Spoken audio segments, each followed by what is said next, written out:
The courtroom door slammed shut behind Isabella Vanderbilt, the echo ricocheting like a gunshot through the marble corridors of the Manhattan Supreme Court.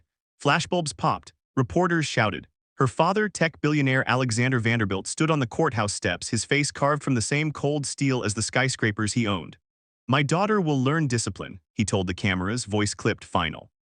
Isabella, 17, wild-eyed, mascara streaking like war paint, flipped the bird at the swarm and vanished into a black SUV. The judge had just sentenced her to 6 months of community service at St. Agnes Academy, a crumbling public high school in the Bronx, under the supervision of the custodial staff. No bodyguards, no trust fund access, no escape. That was the moment the internet exploded. A grainy video of her meltdown hit TikTok, racked up 40 million views in a day, and birthed the hashtag #BillionaireBrat. Comments poured in, "She'll quit in a week. Daddy will buy her way out, but she can't even hold a mop." But no one, not the tabloids, not the trolls, not even Alexander Vanderbilt, knew what was coming. If you're already hooked, smash that like button so this story finds more hearts, and hit subscribe with the bell on. You won't want to miss what happens next. The first morning at St. Agnes, Isabella arrived in a chauffeured Maybach, sunglasses the size of saucers, AirPods blasting drill rap. She stepped onto the cracked sidewalk in limited edition Balenciaga sneakers that cost more than the school's annual janitorial budget. The principal, Mrs. Delgado, a woman who'd seen every flavor of chaos in 30 years, pointed to a dented metal door. "Custodial closet, Mr. Rivera will show you the ropes." Mr. Rivera was late. Isabella leaned against the wall, scrolling X, when a little girl, maybe 6 years old, tugged her sleeve. "Are you the rich girl from TV?" the kid whispered, eyes wide. Isabella opened her mouth for a cutting reply, but the girl's backpack was patched with duct tape and her shoes squeaked with holes. Something snagged in Isabella's chest. She crouched. "Yeah, that's me." The girl grinned, missing 2 front teeth, and ran off. Then the janitor appeared. He was pushing 40, broad-shouldered, wearing a faded Yankees cap and a navy jumpsuit with MRIVRA stitched in crooked red thread. A faint scar cut through his left eyebrow. In one hand he carried a mop bucket, in the other a Spider-Man lunchbox. He didn't look at Isabella right away. He was scanning the hallway, counting kids the way a shepherd counts sheep. "Morning," he said finally, voice low, gravelly, like he'd smoked 1,000 cigarettes and regretted every one. "You Vanderbilt." "Isabella," she corrected, chin high. "And I'm only here because some dinosaur judge thinks scrubbing floors builds character." Rivera's mouth twitched, not quite a smile. "Floors don't care who you are, they just get dirty." He handed her a pair of yellow rubber gloves. "Let's start with the cafeteria, milk spill in aisle 3. She followed him, heels clicking like gunfire. The cafeteria smelled of bleach and tater tots. A puddle of chocolate milk had hardened into a skating rink. Isabella stared at the mop like it was radioactive. Rivera knelt, dipped the mop, wrung it with hands that knew the motion by heart. "You ever lose someone?" he asked suddenly. The question blindsided her. "What?" "My wife," he said, eyes on the floor. "Cancer, 2 years ago, left me with Sophia. That's the kid with the duct tape backpack. She's in 1st grade here." He pushed the mop in slow, deliberate arcs. "Grief's like this spill, you don't attack it all at once. You work the edges, little by little." Isabella's arms folded tight across her chest. "I don't do grief." Rivera glanced up. "Everybody does, some just hide it better." If that line hit you in the feels, drop a heart in the comments. Let's keep going. Day 3, Isabella showed up in designer sweats and a scowl. She spent the night doom-scrolling hate comments. "Spoiled, worthless, daddy's mistake." She lasted 20 minutes before hurling a sponge at the wall. "This is pointless," she screamed. "I'm not a maid." Rivera didn't flinch. He picked up the sponge, rinsed it, handed it back. "My daughter thinks you're a superhero," he said. "Saw you on her iPad. She asked if billionaires have capes." Isabella snorted. "Tell her capes are for people who fly away from their problems." Rivera studied her. "You ever think maybe you're the one stuck on the ground?"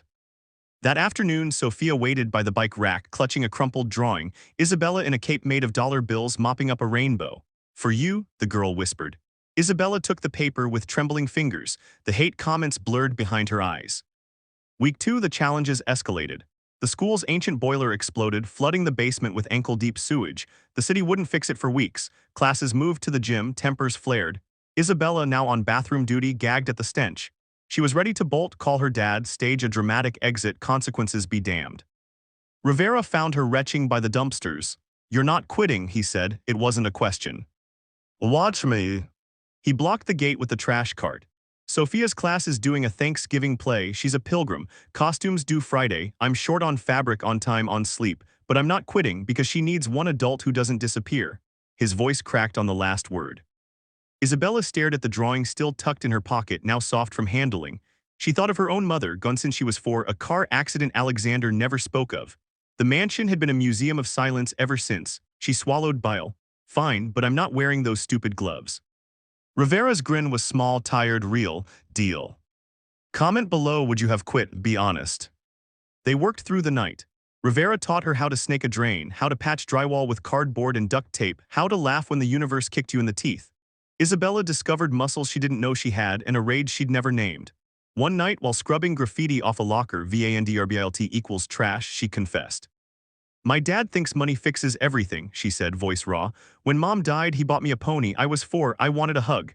Tears mixed with soap suds on the tile. He sent me to boarding schools in 3 countries, said I was too much. Rivera listened without interrupting, the way you listen to a storm. When she finished, he handed her a clean rag.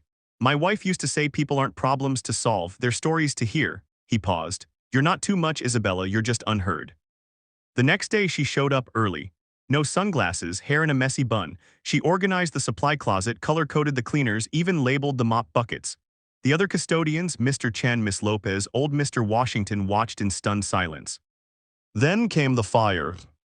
It started in the art room, faulty wiring, midnight. The alarm shrieked. Rivera was on night shift. Isabella, unable to sleep, had snuck back to finish a mural she'd started on the cafeteria wall, a city skyline where every window glowed with a different kid's dream. She smelled smoke first. She ran. Flames licked the hallway. Sophia's classroom was 2 doors down. Rivera was already there, kicking in the door, coughing, searching. Isabella grabbed the fire extinguisher she'd learned to use the week before. Together they battled the blaze, him shielding her, her pulling him back when the ceiling groaned. They found the source, a forgotten space heater. Isabella yanked the plug, Rivera smothered the flames with a tarp. Sirens wailed, firefighters arrived. The school was saved, but the art room was gutted. Sophia's Thanksgiving costume, half sewn on a table, charred to ash. In the aftermath, reporters swarmed again. This time the headline wasn't Billionaire Brat Meltdown, it was Heiress and Janitor Save Bronx School.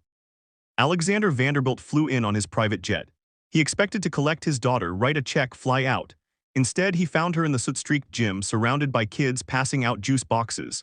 Sophia sat in her lap, wearing an oversized janitor shirt as a dress, beaming. Dad, Isabella said, standing, her voice didn't shake. I'm not coming home, not yet. Alexander opened his mouth, probably to argue, but Rivera stepped forward, cap in hand. Sir, your daughter just saved 23 backpacks, 3 teachers, and 1 goldfish named Bubbles. She's earned the right to finish what she started. Alexander looked at the mural on the wall. The skyline now included a tiny figure in a cape, holding a mop like a sword. His eyes, for the first time in years, softened. The final month blurred into legend. Isabella fundraised, first $500 from selling her designer sneakers on eBay, then $50,000 when the video of the fire went viral. She rebuilt the art room with Rivera, installing new wiring, skylights, a kiln. She taught Sophia to paint. She taught herself to listen. On the last day of community service, the entire school gathered in the cafeteria. The mural was unveiled, the city skyline, but now every window held a portrait, every kid, every teacher, every custodian. In the center, Rivera and Isabella stood side by side, his arm around her shoulders, her head on his chest like a daughter who'd finally come home. Mrs. Delgado handed Isabella a certificate. For exemplary service, she read. The kids cheered. Sophia ran up, arms wide. Isabella lifted her, spinning until they both collapsed laughing. Alexander watched from the back, silent. When it was over, he approached Rivera. Name your price, he said quietly. Anything. Rivera adjusted his cap. Give her the pony back, he said. The one from when she was 4, and maybe show up to her art show next month. Alexander's limo idled outside. Isabella hugged Rivera goodbye. You fixed me, she whispered. No, he said, eyes shining. You fixed yourself, I just held the flashlight. She climbed into the car, but not before turning back. Sophia starts middle school here in 5 years. Save me a mop. Rivera saluted with the handle, always. The Maybach pulled away. Isabella watched St. Agnes shrink in the rearview, cracked sidewalks, duct tape backpacks, a janitor waving from the steps. She rolled down the window, let the Bronx wind whip her hair, and for the first time in 13 years she didn't feel too much. She felt just enough.